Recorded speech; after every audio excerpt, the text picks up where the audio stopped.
Parce qu'il faut décharger certains axes du centre-ville d'Alès tout en anticipant une nouvelle révolution industrielle plus vertueuse, le syndicat mixte des transports du bassin alésien développe un bouquet de mobilité. Outre la mise en service des navettes et l'agrandissement de sa flotte de vélos assistance électrique, le SMTBA franchit une nouvelle étape dans la transition énergétique avec l'expérimentation d'un bus 100% hydrogène vert jusqu'au 7 juillet prochain.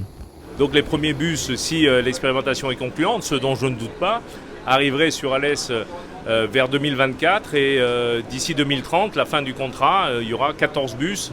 Il devrait y avoir 14 bus à hydrogène. Cela permettra notamment l'économie de 4200 tonnes de CO2 sur les kilomètres parcourus par ces bus à hydrogène. Plus vertueuse car ne générant pas de gaz à effet de serre, la démarche n'en reste pas moins onéreuse. Ça a un coût, c'est évident, c'est 2 500 000 € de plus sur la durée du contrat, mais nous avons pensé, vu la santé financière du SMTBA, que c'était un investissement sur l'avenir, un investissement sur les nouvelles mobilités durables et sur la protection de notre environnement. Donc cela nous paraît totalement raisonnable et voire obligatoire de pouvoir travailler sur ces nouvelles mobilités. Mais comment fonctionne concrètement un véhicule à hydrogène ? C'est tout simple, c'est de l'hydrogène qui est stocké dans des réservoirs sur le toit du véhicule, qui alimente une pile à combustible. Il y a une réaction chimique qui permet de fabriquer de l'électricité.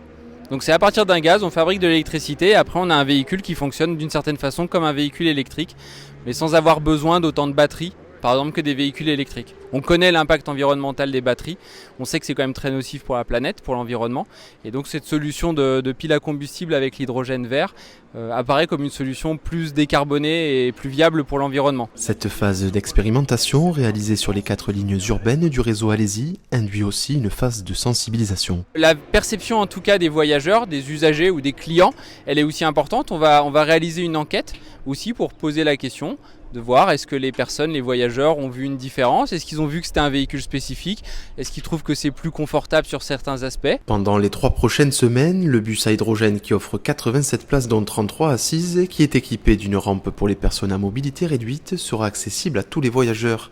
Les résultats de l'enquête seront quant à eux révélés les 7 et 8 juillet prochains lors des rives occasionnant la venue du prince Albert II de Monaco.